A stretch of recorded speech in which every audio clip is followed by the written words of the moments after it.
Okay, perfect. So this is vedabase.ie where you can find all the contents. So once you land here, you go to Bhagavad-gītā as it is. And then here we'll start from chapter 1, observing the armies on battlefield of Kurukshetra. Okay, so Krishna Mataji, can you just post on the group that we're starting now? And we'll let others join and then we'll begin. Or anyone else can do that.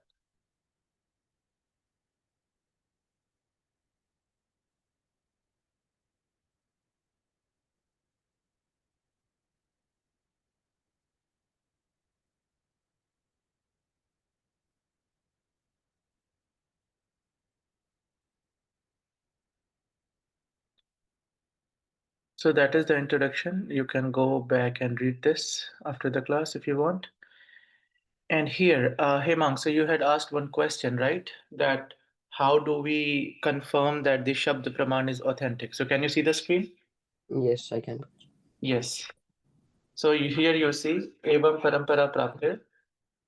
Thank you.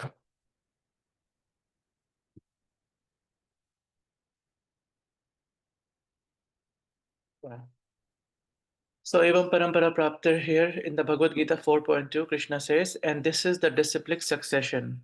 So the knowledge that we are getting is coming directly from Krishna to Lord Brahma, to Narad Muni, Vyasdev, Madhva, and it goes on and you can see the whole lineage here, and it is coming down to Madhavendra Puri, then from him to Ishwar Puri, Chaitanya Mahaprabhu, then the Goswamis of Vrindavan, then we have Krishnadas, Kaviraj Goswami, Narottam Das Thakur, then Vishwanath Chakravarti Thakur, and then this is our Guru Shishya Parampara. So we have Bhakti Vinod Thakur, we have Gaur Kishore Das Babaji Maharaj, then we have Bhakti Siddhanta Saraswati Thakur Goswami Prabhupada, and our Abhay Charana Ravindra Bhakti Vedanta Swami Prabhupada. So the book that we are reading today, that has been the purport has been given by Bhaktivedanta Swami Prabhupada. Now let's try to understand this. The Bhagavad Gita that was spoken by Krishna, and there's just one copy. Krishna spoke that to Arjun.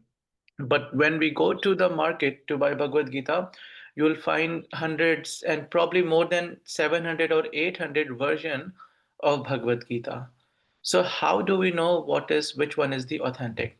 So this one has the whole lineage, like the tracing back that when Prabhupada wrote it, who inspired him to write? So he took the purports of Bhaktisiddhanta Saraswati Thakur. He took the teachings from Gaur Kishore Das Babaji Maharaj. He took the teachings from Bhakti Vinod Thakur, and it all traces back to Krishna. That is how we know that the Shabda Praman is authentic. So before we begin, is that clear, Hemang, or is that for the question? No, it's good. Thank you. Okay, perfect. So how we're gonna do is that we'll take verse by verse, and then I will recite the first one, and anyone who wants to volunteer, you can raise your hand. So we have Chandrasekhar Prabhu here. If you raise your hand, he's going to call out your name, and you can take the next verse, just the verse and translation, and I'll be reading the purport. Okay. So with that, let's begin. Let me make this shorter. Yep, perfect. So we'll go to the first chapter of Bhagavad Gita. The name is Observing the Armies on the Battlefield of Kurukshetra. As we discussed in the previous class, the introductory class, total shlokas verses in Bhagavad Gita is 700. If you have any notebook, please note all these things. Okay, so there are 700 verses altogether in Bhagavad Gita. The first chapter, that's the name. Remember the name as well. There are 18 chapters, and the name of the first one is Observing the Armies on the Battlefield of Kurukshetra. It has total 46 verses. Now, this chapter can be divided into two subsections. The first subsection would be from text 1 to text 27. Okay, 26 actually. And the second one is from 27 to the 46th. So the first portion is called observing the armies in the battlefield, and the later is called from the 26th to the 46th is called Arjun Vishad Yog or Lamentation of Arjun.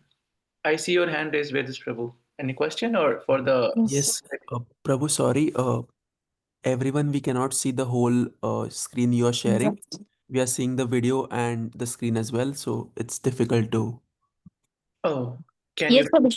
Two screens are there on the same time, so we cannot make the screen one, the Bhagavad Gita screen one, make bigger. We can't do that one, Prabhu. okay, let me reshare then. I will just share the screen this time. Prabhuji, maybe it's because of the video. Like we are seeing both. No, let's see now, okay? Tell me. Prabhuji, what's happening is, I think somebody's already pinned you in the meeting. Yeah, So now it's that's why. okay. Now it's okay. Yeah. Yeah? No, the reason was I wasn't pen. I just did side share, like the participants and the content. But yeah, I think it should be okay. Yeah? So yeah, going back again. So this chapter of 46 verses can be divided into two. The first half from text 1 to text 26 is observing the armies, and from 27 to 46 is Arjun's lamentation. We'll get to know that in some time. Okay.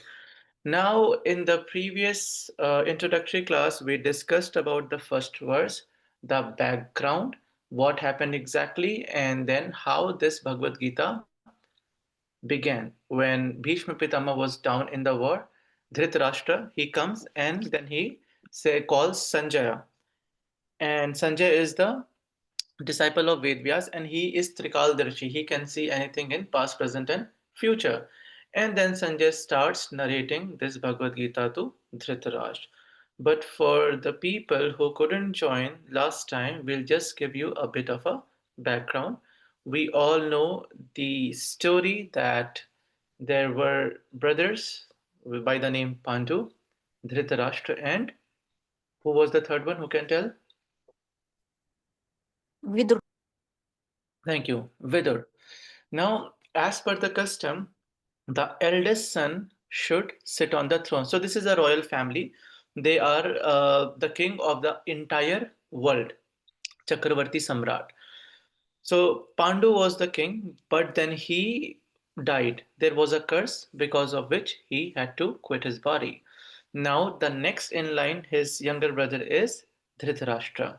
So, Dhritarashtra takes over the army. His sons, he has 100 sons called the Kauravas, and the sons of Pandu are called Pandavas, and they are five in number. So, as per the rules, the eldest son of Pandu, that is Yudhishthir Maharaj, should sit on the throne. But Dhritarashtra, the name Dhritarashtra means Rashtra is nation or possession, and Dhrit means who is too much attached to his belongings.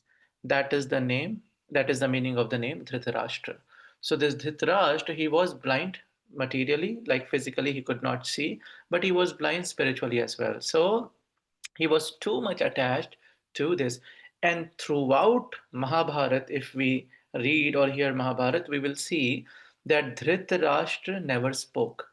He, I mean, he couldn't see, but he could sense what's going on, and everything that was going on in front of him was wrong. But he never spoke. So, lesson number one, that when we see something that is not going as per the rules, we should be speaking. If we are in authority, here Dhritarashtra is sitting on the throne, he is in authority, he is managing his whole subjects. He saw that there are so many things that should not have happened. For instance, there was this dice game of gambling, where Shakuni. So Vedvyas says that in Mahabharata there are four villains. First one is Dhritarashtra. Vedvyas is the person who wrote Mahabharata, who wrote the Vedas. So he says the first villain of Mahabharata is Dhritarashtra. Second is his son Duryodhan. Third is Uncle Shakuni. And the fourth one is Karna. These four are the villains of Mahabharata. So this Dhritarashtra, he could see everything that's going on that's wrong. Like the dice game. Shakuni, he cheated all the time. But Dhritarashtra didn't say anything. Then Draupadi, the wives of the Pandavas, she was being disturbed in the entire assembly. Then also, he never spoke. There were so many conspiracies done against the Pandavas. Bhimsen, he was given poison. Dhritarashtra knew. He didn't say anything. Then also when they were exiled, these people created so much of chaos into the forest as well. Still, Dhritarashtra never said a word. But today, he is saying, what is he saying? Dhritarashtra Uvacha. Dharmashetre Kurukshetre Samvetayutsava Mamaka Pandavaschaiva Kim Akurvata Sanjaya. So it says, Dhritarashtra said, O Sanjay, after my sons and the sons of Pandu assembled in the place of pilgrimage at Kurukshetra, desiring to fight, what did they do? Now, if you think this is it's not very intelligent question. If you go to a movie hall or if you go to a restaurant, what will you do? You're gonna either eat or watch movie, right? So if someone asks you, why did you come here? It's obvious I came here to watch a movie or I came here to eat. So what sort of question is this? If someone is going on a war, desiring to fight, what did they do? Of course, they fought, but now, the very important point to note or notice here is the mentality of someone when they speak. So we can understand about a person when they open their mouth. Here, Dhritarashtra, who never spoke any time when he saw all the mishappenings, he never said a word. Why is he speaking today? Because the mentality of Dhritarashtra is everyone knew that Dhritarashtra was too much attached to his eldest son Duryodhan. He always took sides with Duryodhan. But the intention of Dhritarashtra was that there was something it was even more important to him than his eldest son Duryodhan, and that was his nation. He wanted the throne to himself. He was so much attached, and that is why he spoke this verse. Because he had this fear, that is why the word starts with Dharmashetre. You see here, Dharmashetre. Dharmashetra means that this place is a place of religion. And the whole basis of the Kauravas was irreligion. Whole of their lives they led with irreligiosity. So here Dhritarashtra is very anxious. And what is the cause of his anxiety? That because this Kurukshetra is a place of pilgrimage or religion, and my sons are irreligious, is it possible that the war stopped? Because he never wanted the war to stop. He wanted the war to go on. Why? Because by default, Yudhishthir, the son of Pandu, should be on the throne. But if they all die in the war, then he will be sitting on the throne. So that is the intention. So first lesson again, that when we want to know something about someone, we cannot judge by the way they appear. When they start talking, then we can notice what sort of language they're speaking, and based on their language, we can understand their intention. Now, Dharma Kshetre Kurukshetre, Samveta means they all gathered Yuitsava to fight. Now, this word is very important that tells the mentality of Dhritarashtra. Mamaka Pandavaschaiva.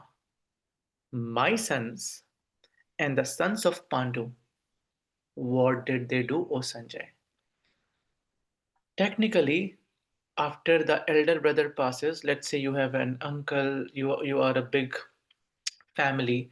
So when someone passes, the other one takes care of everyone as their own children. Dhritarashtra should have done that, but instead, what is Dhritarashtra saying here? He says that my sons and the sons of Pandu, what did they do? So again, here the intention is very clear that he didn't consider the latter Pandavas as his own family. So this is how you know the mentality of Dhritarashtra. Now, this is what happened. But when we take Bhagavad Gita, the first verse of Bhagavad Gita is a question, isn't it? It's an inquiry that Dhritarashtra did to Sanjay. So again, we have to understand that anything that is spiritual begins with an inquiry. So my request to all of you would be to ask as many questions as you can to clear all your doubts. It's very important because here we can see by the example of Dhritarashtra, why did Ved Vyas put this as the first verse of Bhagavad Gita? Because he is telling us that we should always start with questions. Do not follow anyone blindly. There will be many people who will be saying many things. Why should we believe them? Cross question, ask them. But how do we ask question? That we will get to know in the fourth chapter when Arjun asks a question to Krishna. And that is the way. I'll just tell you how he asked the question. So Krishna tells to Arjun that I gave this knowledge of Bhagavad Gita to Sun God. And the Sun God is almost million years elder to Krishna and Arjun. Krishna and Arjun practically are of the same age. They are in their 90s during this time of Mahabharat war. So Arjun now thinks that Suryadev or sun god, he's million years elder to you in a different time frame. How can you say that you have spoken this knowledge to him? You gave this knowledge to him. But Arjun is not like, what rubbish, what nonsense, Krishna. No. Arjun says that, okay, you said something. How can I understand it?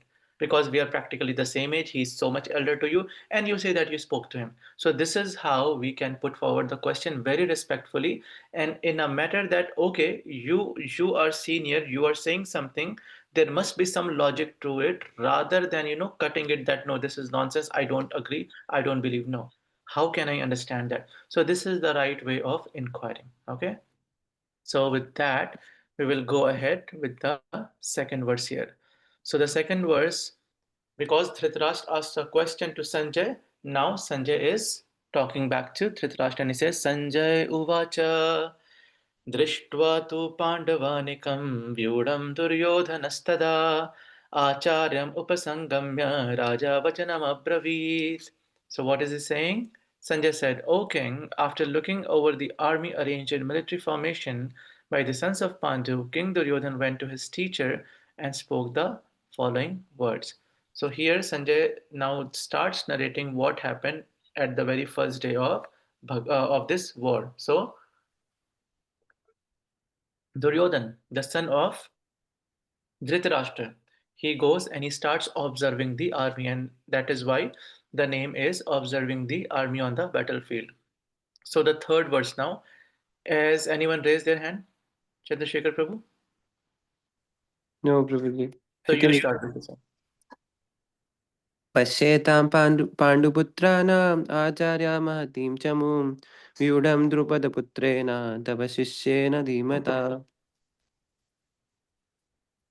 O my teacher, behold the great army of the sons of Pandu, so expertly arranged by your intelligent disciple, the son of Drupad. Yeah. Now again, when someone starts speaking, we get to know what sort of person they are. So here, Duryodhan, the one of the villains as per Ved Vyas of Mahabharata, the first word that comes out of his mouth is a taunt to his own guru. Here he is taunting his own guru, saying, O my teacher, sarcastically, behold the great army of the sons of Pandu. Meaning, just look at our enemy's army. So expertly arranged by your intelligent disciple, the son of Drupad. So in the very first sentence that he is speaking, what he is doing is he is finding fault with his own guru. So I told the story in the previous class that how Dronacharya and Kripacharya, they were both, sorry, Drishtadyumna, they were both no, Drupad, yes.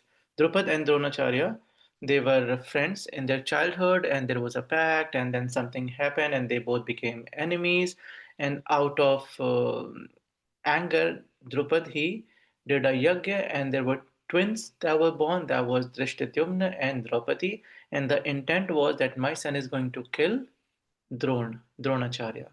And Dronacharya, even though he knew that this person who came to me, he said, Drishtadyumna goes to Dronacharya and says, I want to learn this art of military from you. I want to learn fighting, martial arts. And Dronacharya knew that this person who am I going to teach now is going to be the cause of my death. But still, Dronacharya taught. Now, this is a sadhu, that even though they know that this is a danger to them, they will never be partial. They will impart knowledge equally to everyone. So let's see the purport. Duryodhan, a great diplomat, wanted to point out the defects of Dronacharya, the great Brahmin commander-in-chief. Dronacharya had some political quarrel with King Drupad, the father of Draupadi, who was Arjun's wife. As a result of this quarrel, Drupad performed a great sacrifice by which he received the benediction of having a son who would be able to kill Dronacharya. Dronacharya knew this perfectly well, and yet, as a liberal Brahmin, he did not hesitate to impart all these military secrets when the son of Drupad, Drishtadyumna, was entrusted to him for military education. Now, on the battlefield of Kurukshetra, Drishtadyumna took the side of the Pandavas, and it was he who arranged for their military phalanx. After having learned the art from Dronacharya, Duryodhan pointed out this mistake of Dronacharya's so that he might be alert and uncompromising in the fighting. By this, he wanted to point out also that he should not be similarly lenient in battle against the Pandavas, who were also Dronacharya's affectionate students. Arjun, especially, was his most affectionate and brilliant student. Duryodhan also warned that such leniency in the fight would lead to defeat.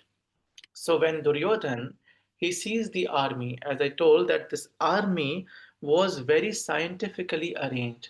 There were Akshahani Sena. So in the group I have sent you the count of Akshahani Sena.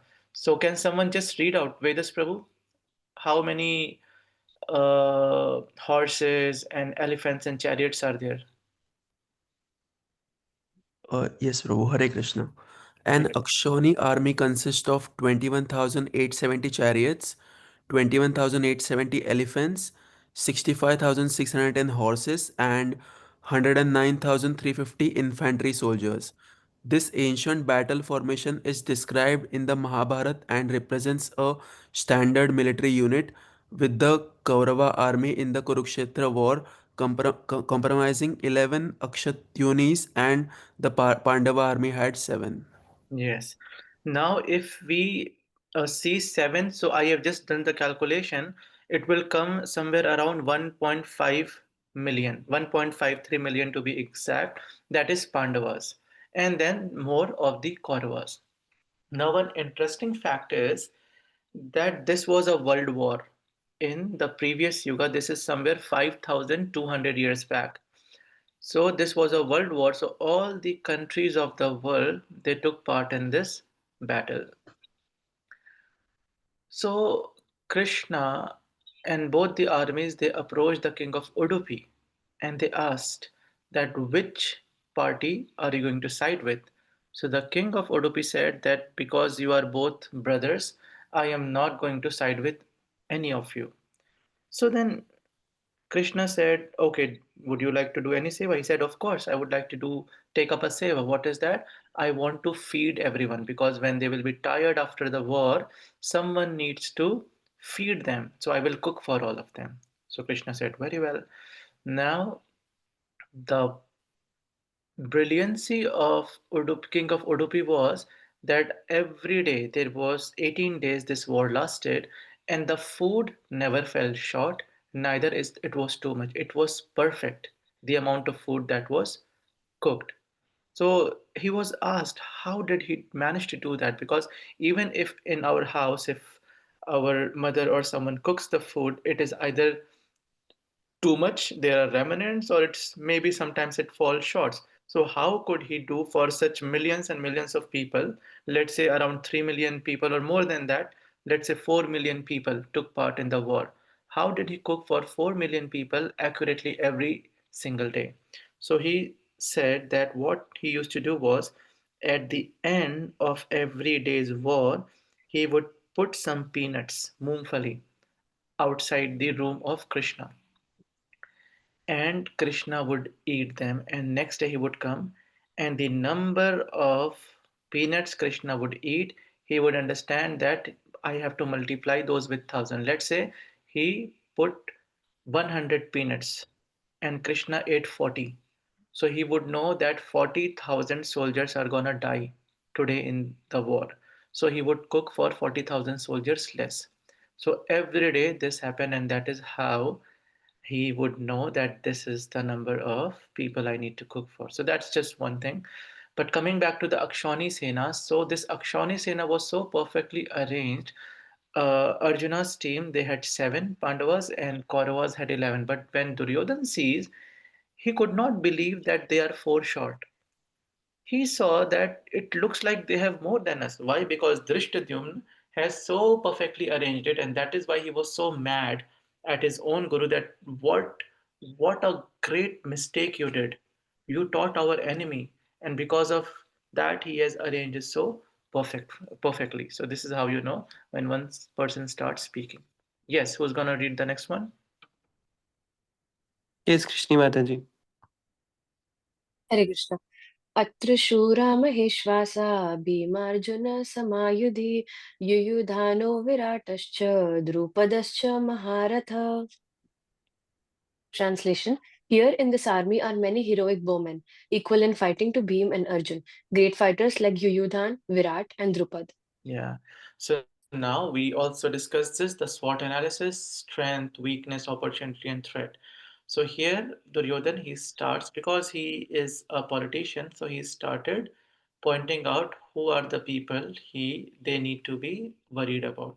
So even though Drishtadyumna was not a very important obstacle in the face of the Dronacharya's very great power in the military art, there were many others who were causes of fear. They are mentioned by Duryodhan as great stumbling blocks on the path of victory because each and every one of them was as formidable as Bhim and Arjun. He knew the strength of Bhim and Arjun, and thus he compared the others with them. Now, Bhimsen, he was so powerful that when he was born, so they were in the jungle. And once what happened was that there was a tiger who started roaring. So the mother, who was the mother of Bhimsen, who can tell me? Kunti Maharani. Kunti. Kunti Maharani. Yes. So Kunti Maharani, how many children she had? Who can tell me? 5 children and one Karn as well. 6. Okay, someone else. That is the wrong answer. 4 and oh, 4. Okay, and who were those 4? Arjun, Yudhishthir, Bhim, and Karn. Very good. Yes. So at that time, Karn was not there. It was Arjun, Bhim, and Yudhishthir. So but at this time, the story that I'm telling you, she was with Bhim, and he was just born. He was a very small baby, and a tiger was roaring, and she got scared. So she picked up her baby, probably just 3 4 day old, and then she is running. As she was running, the baby fell from her hand and hit the rock, and the rock broke. Nothing happened to the baby, and the rock broke. So you can imagine how strong Bhim was. And once what happened was Bhim was very fond of eating. He used to eat a lot. So one day Duryodhan, he was very envious of Bhim. He gave him poison, and then he drowned him in the water. So Bhimsen was going inside the water, and he reached to the very bottom where there were some people who were living under the water. Now this is a different era. So they caught Bhimsen, and then they took him to the king of the ocean, that is Varun Dev. And then Varun Dev gets to know that the people that he is living with, Bhim is their predecessor, meaning that the people, their ancestors, and then they become so happy with Bhim. Oh, you are our great grandson. What do you want? And then he says, what is the best thing you have here? Then they say, we have Amrit. Amrit means nectar. So they say they are so happy seeing that their great grandson has come here. So they said that you can go and drink nectar. There were 7 or 8 pots, and he goes and drinks the complete nectar. And he becomes so powerful after that. that no one can even stand in front of him. The way he roared in the Mahabharata war, no one even would dare to look or come near Bhimsen. So, and Bhimsen had taken a vow that this Duryodhan is my prey. If someone is going to kill him, that will be me. I am going to kill him. So he was very scared of Bhimsen. That is why the name Bhim comes first. He knew the strength of Bhim and Arjun. So for him, Arjun also comes second, but Bhim is the first because he knows if anyone is going to kill me, it's going to be Bhim. Moving ahead. Aishani? Uh, Okay, anyone else wants to read this? Ramya Sita Mataji. Yep. दृष्टकेतुश्च काशीराजश्च वीर्यवान् पुरुजितकुन्तिभोजश्च सभ्याश्च नरपुनगवा. There are also great heroic powerful fighters like Drishtaketu, Ketina, Kashiraj, Purujita, Kuntibhoja and Sebya. Yeah, Chekitan, Kashiraj, Purojit, Kuntibhojan, Shaibya. So these are one of the great warriors. So he's just mentioning these names. Next one. No hands? Okay, Yeah. no problem. I'll take over. Yudhamanyuscha Vikranta Uttamojascha Viryavan Saubhadra Draupadeyascha Sarva Eva Maharatha. There are the mighty Yudhamanyu, the very powerful Uttamoj, the son of Subhadra and the sons of Draupadi. All these warriors are great chariot fighters. So see, now either we can just read the translation purport, but the recitation of the verses is very auspicious, and I will tell you a story why. So once, this is mentioned in one of the Puranas called Padma Puran. Once Mother Parvati, she asked Lord Shiva that can you please tell me the glories of Bhagavad-gītā? What happens when one starts reading Bhagavad-gītā? And he became very happy. So he said, okay, I heard this from Lord Vishnu himself. So one day what happened was that Mother Lakshmi asked the same question to her husband, Lord Vishnu, Narayan, and he started narrating the story, and I'm going to narrate you the same story. So the story he said was that there was one person by the name Susharma, and he was very great Brahmana, but then his knowledge was so he had such a great knowledge that he started finding faults with his own guru. Now, this is one of the drawbacks of getting too much knowledge as well, that you become very arrogant. And then what happened was that as he died, he became a bull in his next life because of this. So when he became a bull, then his what we say the owner, he used to make him work very hard, and he would make him work extra shifts. The bull was very tired.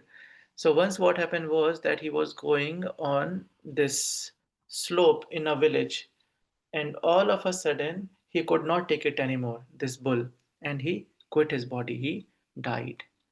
So when he died, all the people of the village they came and they took pity on him, saying that this is just he's a bull because he's a bull. He's part of family of cows, and cows are considered very auspicious. Cow is our mother.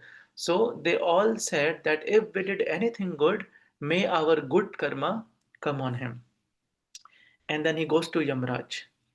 And Yamraj said that you will actually go and you will become very, you actually were supposed to be in very hellish condition, but because of the benediction of one of the prostitute, you will actually attain salvation.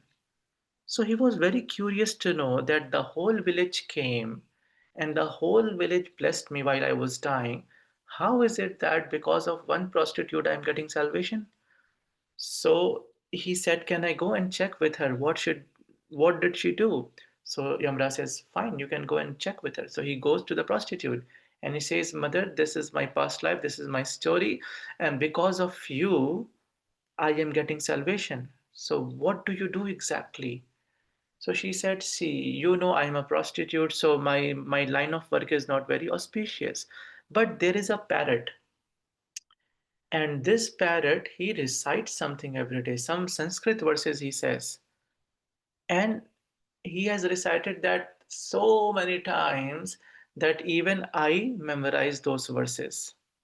And after memorizing those verses, I started reciting them every day.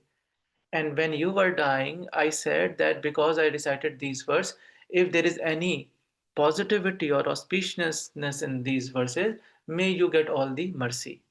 So now they go to the parrot. And she said, see, I am not very educated, so I don't know what these verses are, but I just memorized this and I gave the fruits to you. So they go to the parrot.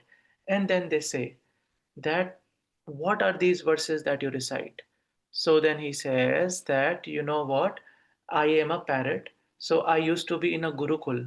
Gurukul is a place where the kids they study, and there they used to recite the first verse, the first chapter, 46 verses of Bhagavad-gītā every day. Now I, being a parrot, I memorize, because parrots can mimic you very easily. So he said that I memorized these 46 verses and I started reciting. One day, two thieves came, they stole me. Somehow I fled from there and I landed into the house of this prostitute. Now, when I saw what this prostitute used to do, I was very disgusted. So I started reciting, narrating those 46 verses that I had memorized. And by hearing them again and again, this prostitute also started narrating those verses, reciting those verses. And when you were dying, she recited those 46 verses. And that is how you got liberated. So, this is the Gita Mahatma of the first chapter that Lord Shiva is narrating to his wife, Mother Parvati. Meaning that if we want to help somebody, let's say someone is in crisis, they are having a really rough time in their life, and we want to help them. So if we start reciting these 46 verses every day and then give the fruits of these 40 recitation of these, they don't even have to recite it. We recite it and just give them, the fruit, they will have good reaction because of this. So that is why it is very important that when we read, we try to recite each and every verse. So I would encourage every one of you, even if I know Sanskrit is not very easy and you have not learned Sanskrit, but still try. We have English here as well. So as we progress, please raise your hands more, and then you can recite more than one verse as well. And once make mistakes, there is no problem. If you don't know how to recite, I can recite one line and you can just repeat after me the second, and like this, probably in a few sessions, you'll be expert in recitation. Okay? So now we'll go ahead with the seventh verse. Any hands? No hand? Hey, Shani wants to recite? Yes, Prabhuji.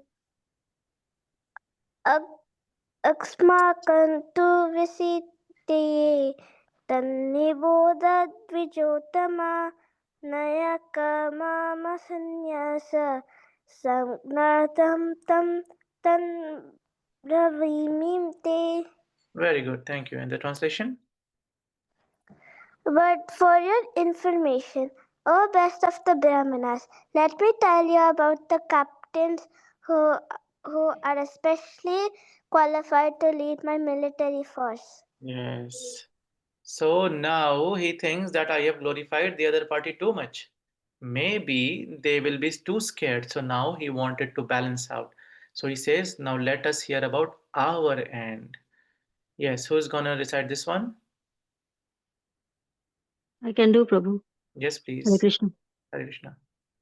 Bhavan Bhishmascha Karnascha Kripascha Samitim Jayaha Ashwatthama Vikarnascha Sauma Datis Tataiva Cha. Translation?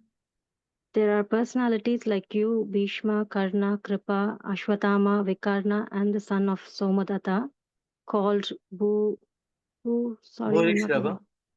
Buri? Bhurishrava. Burishrava, who are always victorious in the battle. Yeah.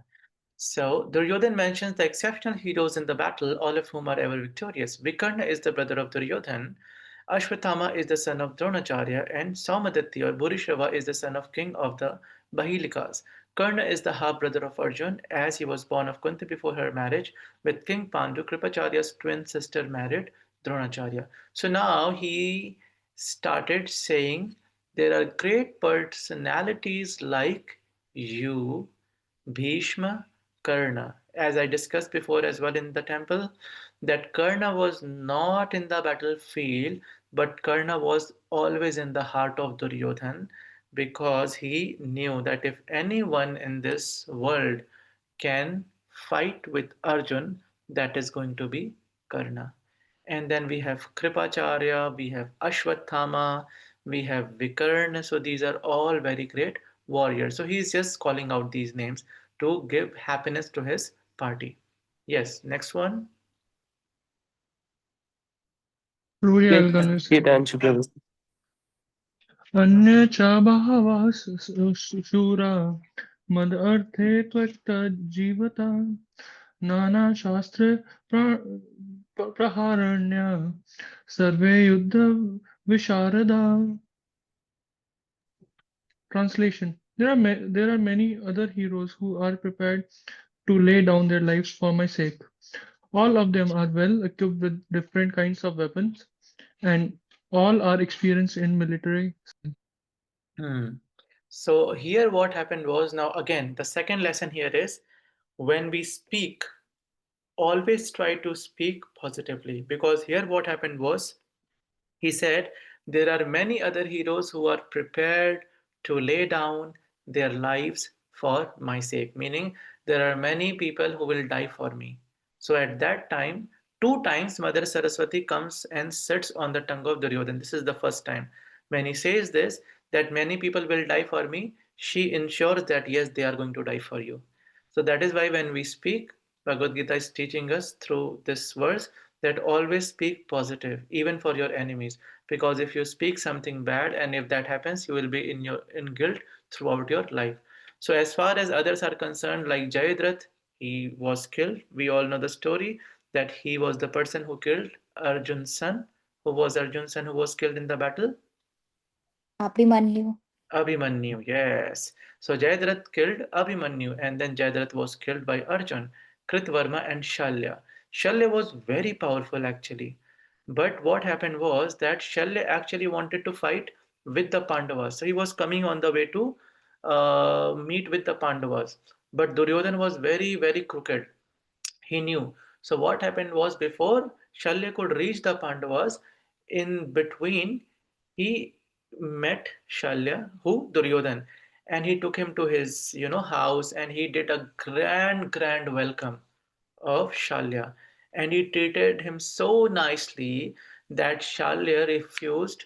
Then he changed his mind, and in spite of fighting with the Pandavas, he said, I'm going to fight for your party because you have treated me like a family so nicely. So, this is how crooked he was, but unfortunately, even he had to lose his life.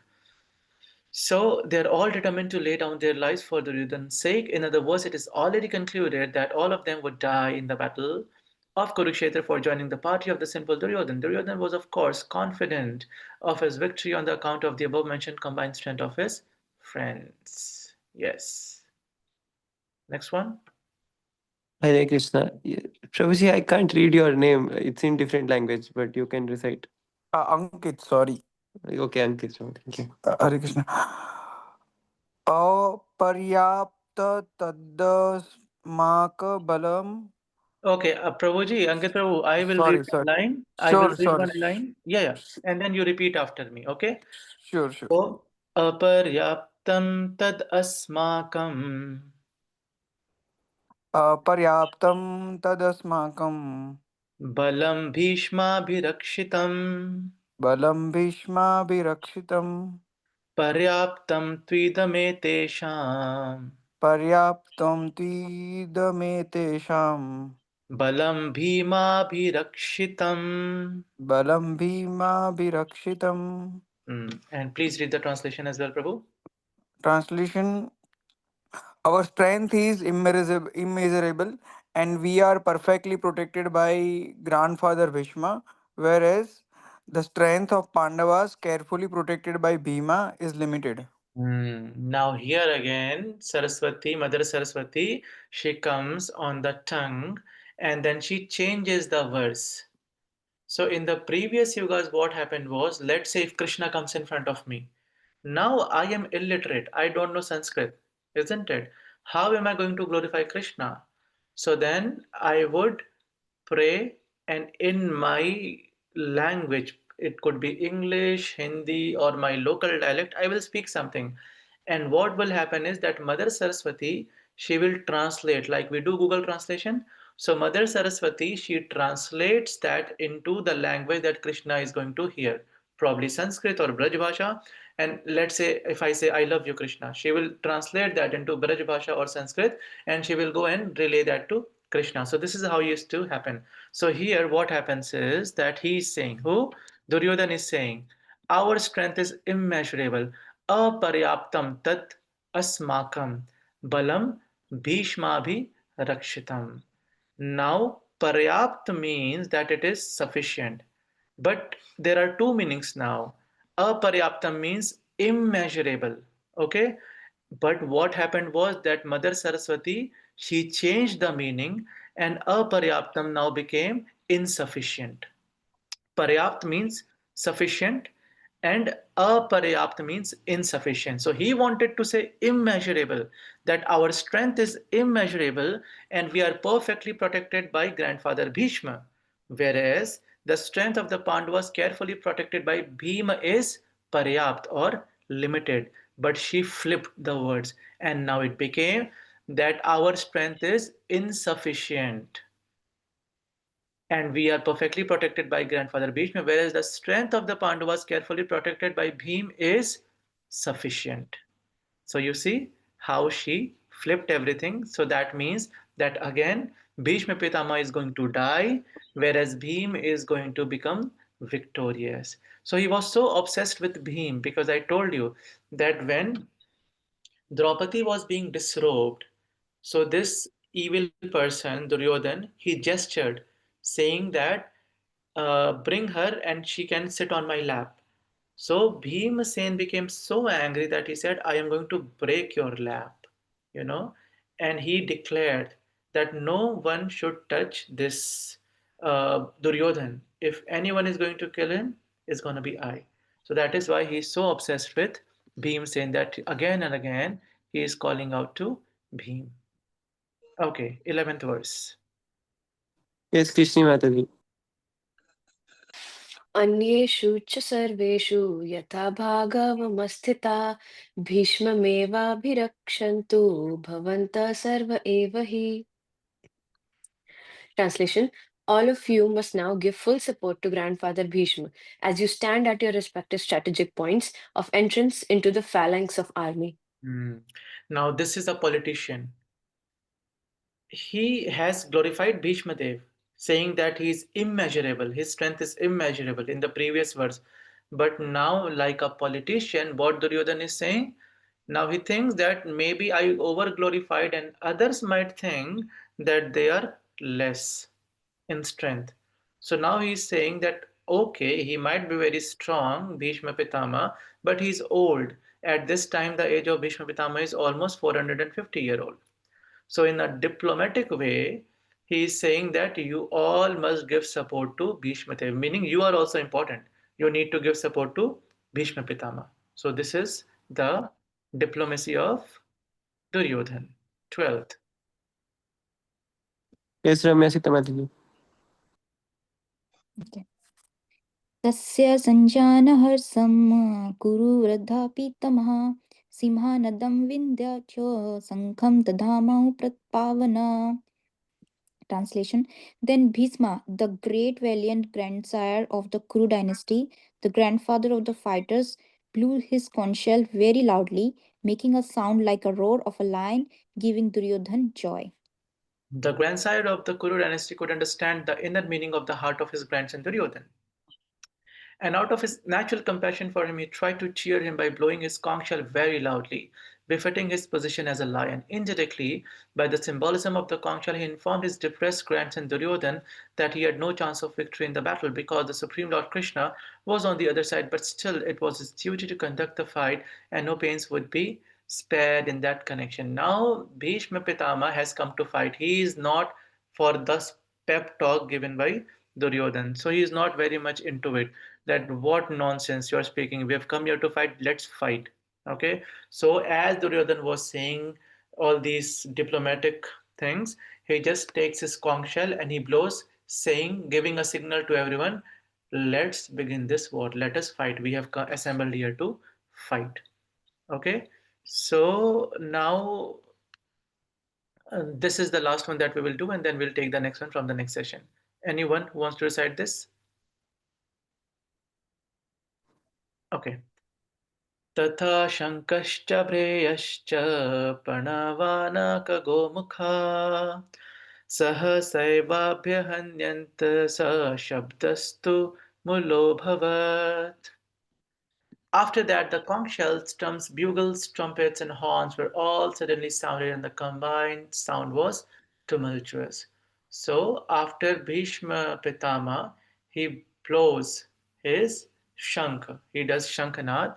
What happens is everyone becomes, they have goosebumps, and then they are all ready to fight. So this is like a war cry, when they motivate each other and everyone starts blowing their bugles, their trumpets, their conch shells, that yes, we are ready to fight this war. So now from the 14th verse, there will be entry of the hero of this whole cosmic manifestation, Lord Krishna, and that we will see in the next session. So I'm going to stop here. If you have any question, you can ask now. Yes, Vedas Prabhu, is that for a question? Yes, Prabhu. Hare Krishna. Hare Krishna. Prabhu, thanks for the class. Prabhu, you mentioned that there are four villains in Mahabharat, but we have heard in one of your classes that Duryodhan did not approve Ashwathama killing the sleeping sons of Pandavas. Yep. So, isn't Ashwathama a bigger villain than Duryodhan? Yes, he is also a villain, but Ashwathama took that step at the very end. Okay. Before that, he did not take any wrong steps. But Duryodhan from the very beginning. So Duryodhan is like Duryodhan took the incarnation of Kali Yuga. So you can understand the evil planning and plotting of Duryodhan. Okay, so that is why he is mentioned as, because the things that he did, even when they were children, Prabhu, he poisoned Bhimsen. He put the whole the Karagri on fire when the Pandavas were sleeping. So then Vidura, he then asked them to, he dug a hole and then they somehow survived. He said to come bring Draupadi and disrobe, so all these things. That is why he's a big, they're all villains, but he's the biggest villain there. Okay, Yes, Prabhu. Hare Krishna. Hare Krishna. Yes, Ramya Mata, is that for a question? Yes, Prabhuji. Prabhuji, why Dronacharya took the thumb of Eklavya? Any reason? Yes, yeah. So in the previous yugas, you had to have a certain qualification of getting the knowledge. Okay. So Eklavya, he lied because the Dronacharya, he would only teach to the Kshatriyas, I think. Yes. So he would only teach to the Kshatriyas, but Eklavya was not a Kshatriya. But he said that I am a Kshatriya, and then I think he also refused to teach him. And then this Eklavya, he made the portrait or a statue of Dronacharya, and then he started practicing, and he became a very great warrior. And then the news spread that he is a very great warrior. So Dronacharya goes to him and he says, "Who is your guru?" He says, "You are my guru." And then Dronacharya says, "Okay, in Dakshina, you give me your thumb." So that is why he did that. There is a very backstory to that, Mataji, that what happened exactly. That is Niti Shastra, if we go into that. So that is why in Bhagavad-gītā we are not taking, because that is a different kind of story of what the niti is and how you should follow the morality. If Okay. you don't have a guru, like I've told you the story of Dashrathi, if you don't have a guru, then you cannot, if you do things independently, whimsically, sahajiya panthi, right? Then you are not accepted by God, by Krishna. You have to have a guru. Okay? Okay. Okay, Prabhuji. Thank you so much. Hare Krishna. Yes, Hemang. So I had a doubt that so according to the Vedic books, if Kali Yuga is 432,000 years old and Dwapar Yuga is 864,000 years old, Mm. then to calculate how long ago Treta Yuga happened, we add how many years we have into Kali Yuga plus Dwapar's age, which is which is way more. It's around like 1,290,000. 1296. Yes, but then according to science, if humans only arrived on this planet 300,000 years ago and migrated out of Africa 70,000 years ago, then how can the Ramayana even happen? Yeah. So who said that the science is true? That is the question. See, from the Vedas, we get to know, so what science is doing, Prabhu, is a hypothesis. Okay? Hypothesis is not something that is proven. For instance, when we read any verse of the Vedanta Sutra, so there are 5 topics how the verse comes into, meaning.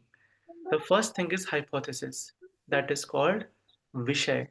Hypothesis meaning that a tiger is an animal, let's say. Okay, that is a hypothesis. We are not sure, but let's begin saying that it is an animal. So that is Vishay, hypothesis. The second thing is Sanshay. Sanshay meaning that, okay, now let us try to acquire for the proof. Can he be a animal or a beast or a bird or a human? Then there is a Purva Paksh and then there is a Uttar Paksh. The Purva Paksh will support the Sanshay. Let's say I am saying tiger is an animal, okay? And let's say Krishna Mataji says that tiger is a bird, okay? So the Sanshay will be tiger is a bird. Now here Ramya Mataji will support Krishna Mataji saying that tiger is a bird, okay? So that is Purva Paksh. And then Hemang comes and says Uttar Paksh is that no, no, no. Tiger cannot be a bird. Why?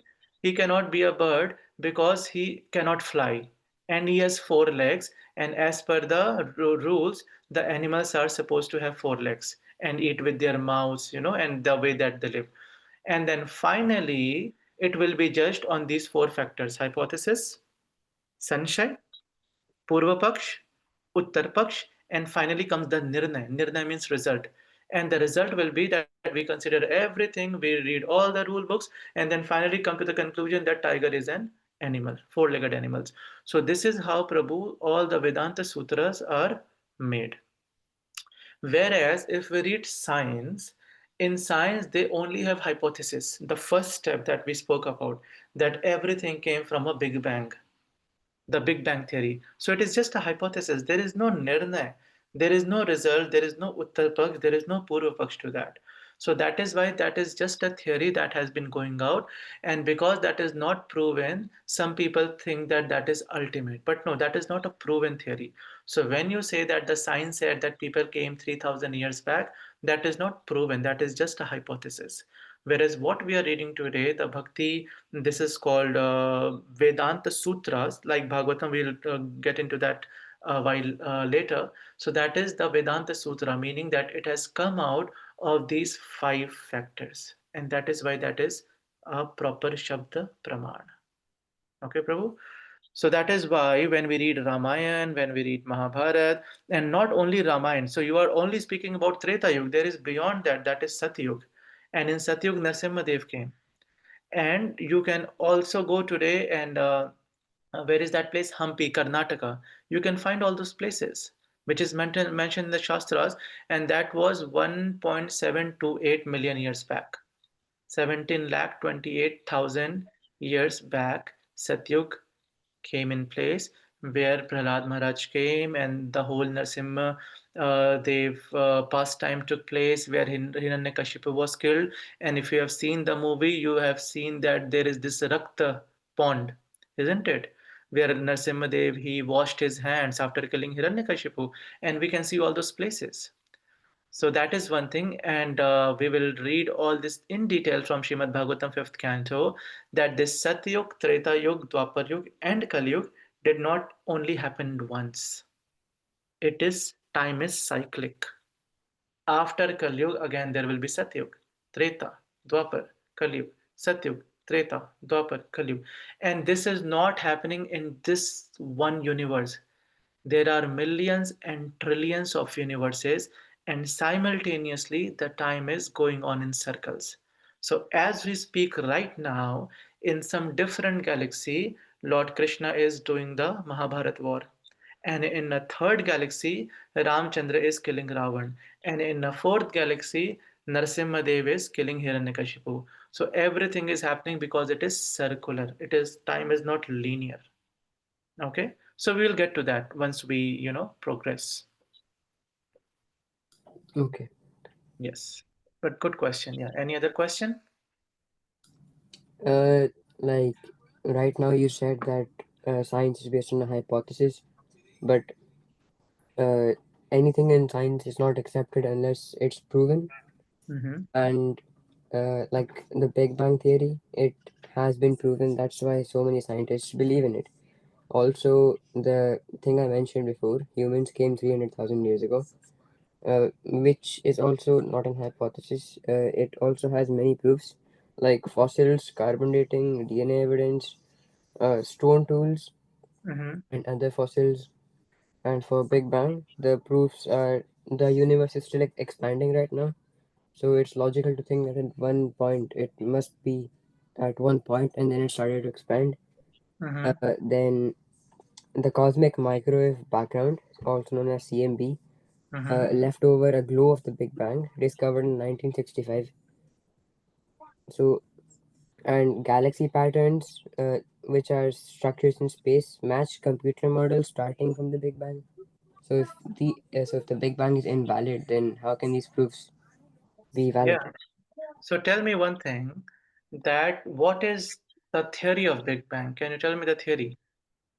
The theory of Big Bang is there was one point in the universe called singularity, and then the universe, we don't know the cause yet. We don't even know if it has the cause, but it rapidly expanded, and when it expanded, which is still expanding today, Mm-hmm. eventually it will lose its momentum and come back to the point, Mm-hmm. which is called the Big Crunch. Mm-hmm. So there are many theories that why it might have happened. Uh, some people say God caused the Big Bang. Some some people also say that there's another universe which is eternal that births the Big Bang. Or Mm-hmm. some people say that it's an infinite cycle of Big Bangs and Big Crunch. So, but we don't know the cause here. Exactly. Yeah, that's what I'm saying. That we don't know the cause, meaning that the hypothesis has not been solved yet. Would you agree to that? Yes. Whereas in the Bhagavatam, the cause is himself declaring that I am the source. Lord Krishna is declaring, concluded. In Bhagavad-gītā, he is telling that to Arjun. In Bhagavatam, Shukdev Goswami is telling that to Parikshit Maharaj. That Ishvara Paramah Krishna Satchidananda Vigraha. Sarva Karane Karanam, the cause that you are saying, he says, he is the cause of all the causes, proving that hypothesis, right? So that is why we take this Shabda Praman as the ultimate. Because the name Big Bang suggests that there was a bang, isn't it? Mm. Which was on a very large scale, and the life came out from that. For instance, Darwin's theory says that we all evolved from the monkeys, isn't it? And apes. Isn't Yes. that Darwin's theory? But then, if that were the case, then why the monkeys and the humans are coexisting today? Why don't we see any monkey being converted into human? So this is all hypothesis, Prabhu. It's not proven. But Yes, Ankuta uh, Prabhu. Yes, sorry. sorry. Can Uh, Yeah. I come in here, please? Yes, Prabhu. I Can mean, we'll continue this, but you can come in. Yeah. yeah? Can now? No. Yes, Okay. yes, now, yeah, Yeah. please. In one of the Bhagavad-gītā magazine, there was an article, and they wanted to know how the fish's eye have been evolved into a human eye, and nobody could explain that. There was nobody to explain. The question was asked by the devotee, how did a fish's eye evolve into a human eye? And they had no answer. Yeah, because that didn't happen. Fish is an individual personality, so is a human, and they coexist. Exactly. Yeah. So yes, Imam, continue if you have further question. But like even evolution, like you said, we came from apes and monkeys, but that's actually incorrect. We actually came from a different species called Homo sapiens, which then evolved into humans. But now you will not see any Homo sapien. And then some people ask a question that why aren't monkeys and apes evolving now, becoming humans? The answer to which is they are, but evolution happens very slowly. Like it took us to become humans around 2.5 billion years, which is a long time, and I don't think any human in our lifetime will ever live Live. long enough to watch Yeah. them evolve, which they still are though. Okay, still you believe it's still happening. Yes, it is. Okay, Vedas, you have something to add to that? Prabhu, just Hemang Prabhu said few minutes ago that 300,000 years ago human came, and now he's suggesting it took billions of years for humans. So how would he explain his contradictions? Yeah, no. So see, Prabhupada said the same thing to what Vedas Prabhu has said, that this is what these people do. They would just give you a timeline that is irrational so that you can become, curious, but that's not gonna be proved. But the thing that we are studying here, Prabhu, is proven actually. And there are people who can see that you can travel to a different dimension and realize what's happening. Like there are so many stories here that, but it's just, we'll come to that eventually. Yes, Chandrasekhar Prabhu, you're on mute. You want to Yes, say? Prabhuji, I would like to add something to what we were discussing. So, one of the theories, like now, this is again, there is one theory that life comes from matter. So, because scientists believe, like, if you ask some scientists that how life came, they will say that, oh, life came from stones or some non living things. But we know that that is not true, because if life came from matter, then life should still be coming from matter. But none of the stones are creating life anymore. And even scientists tried to create the same environment that was there in the beginning of times, that was many millions of years ago. But still, there is no life coming out. Only like they can create a protein, but it's not, they are not able to create life. And Srila Prabhupada in this context wrote that like they will never be able to create, because life is coming from life. And still we can see today also life is coming from life, that mother and baby, and then all the life is coming from existing life only. So that is one way to understand some stuff. So I think for this, and this is very valid actually. There is a separate course called Discover Yourself, where you will get all the scientific explanation. For instance, this Earth is placed so perfectly that if it just goes 1 inch near to sun, it's gonna burn, and 1 inch further from sun is going to freeze. So, do you think a Big Bang can cause something so perfectly that it is stationed so in a position that it's not burning and it's not even going to freeze? So, that is one of the things. Then, the traffic, if let's say, in Dublin or in India, even for 1 hour, if the traffic light stops functioning, there will be a chaos. Everyone would want to go ahead, and then there will be so many accidents, and no one will be able to proceed. Same goes for the planets. There are so many traffic, there are meteoroids, there are so many things. So someone is governing it. If it is not being governed by a superpower, You cannot claim that everything is working so perfectly, right? So if you want, we can have that Discover Yourself course where you can get answers to all these things, but it's all critical thinking actually. Yes, Krishni Mata, do you have something to add or say? Yes, Prabhuji, just to add on to what you said, one of the very few things that was proved in science was Newton's three laws of motion. And we know from space that an object in motion stays in motion until and unless an external force is applied to it. So if the Big Bang is why everything is placed the way it is, then it would actually rule out how, like how you're saying, why Earth is so perfectly placed, why Sun is so perfectly placed, why all other planets are so perfectly placed. They should actually have crashed into each other if they were maintaining the same speed at which the Big Bang would theoretically have happened. So it is impossible to say that without anybody's superintendence or without one person's control, it is all being placed so perfectly in one place. Yep. Yes, and Kota Prabhu. Anyway, on many occasions, Swami Prabhupada said that the scientists are rascals. So That's, yeah, I mean, for this group, that's a very harsh statement, but see, he said that many times. yeah, the reason for what Prabhu just said is because this is what they do, is they give you a timeline that cannot, I mean, it's what we say is irrational timeline, and then you are wasting your whole life into that. Whereas, see, what happened was, Hemang, I'll tell you something, that there was a reporter who was also very scientific, and he came to Prabhupada and he said that you are saying that, there is God, there is this and that, and you are leading your life in a certain way. Let's say you die and you don't find God. Let's say you die and then you get to know God, there is no God, then what?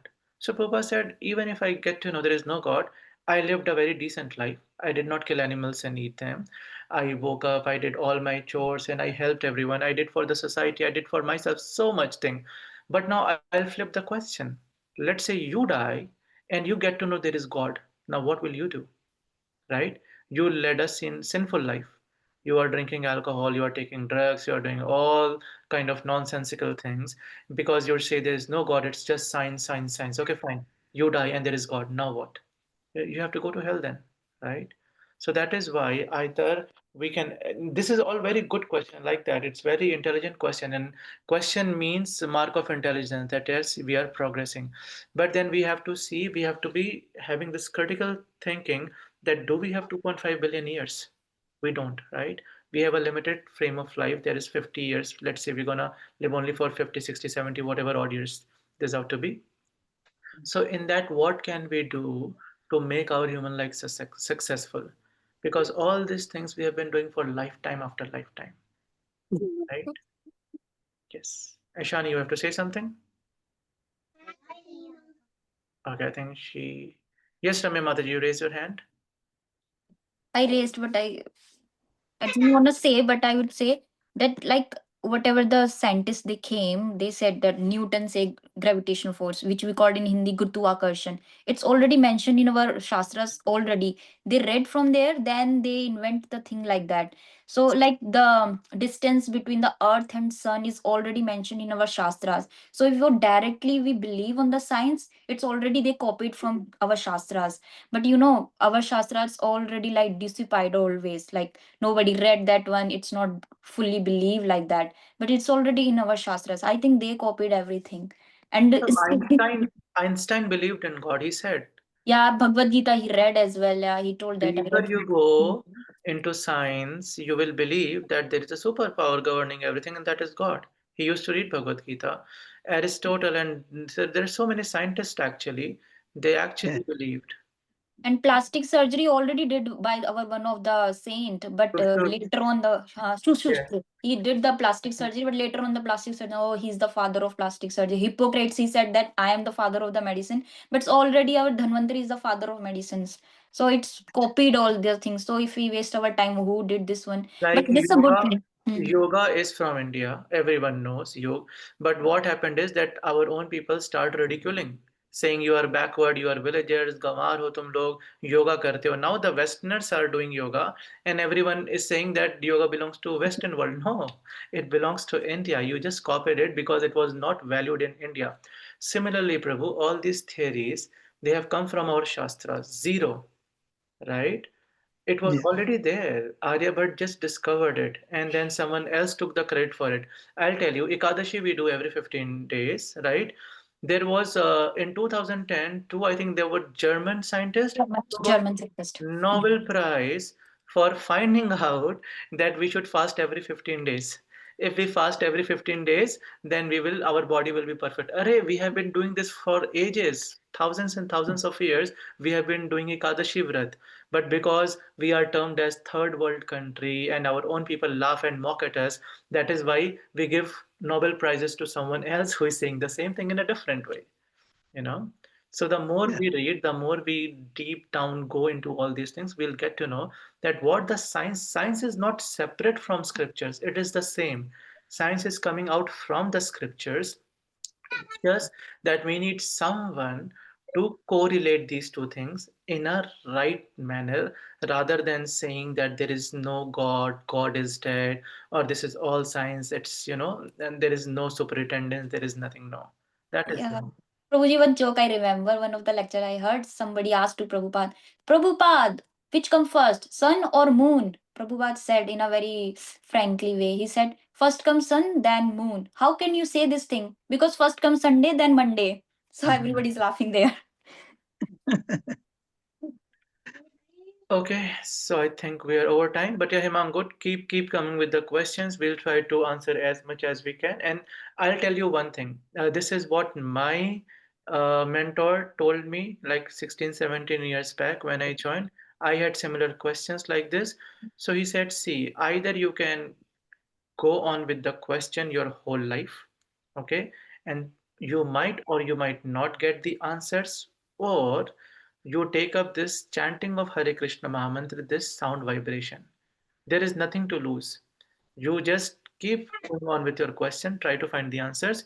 You chant along with your questions, because Divya Gyan Hriday Prakashito, all these knowledge is sitting inside us. When we'll get to know what soul is in the second chapter of Bhagavad-gītā, Krishna is going to explain soul.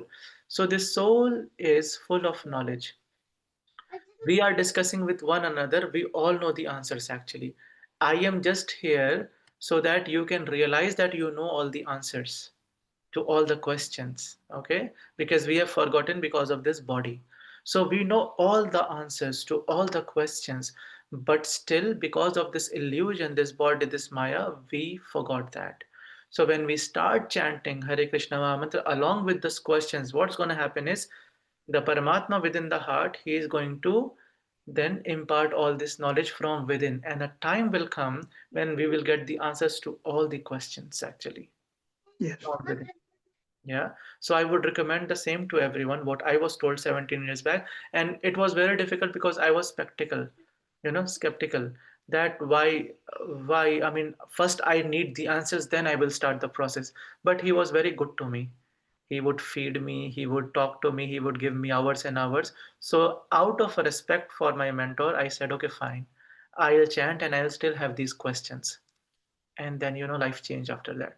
So I'll give you the same advice. Keep asking the questions, but start chanting, all of you, because that is when Krishna is going to help you from within. Okay? Okay. Fine.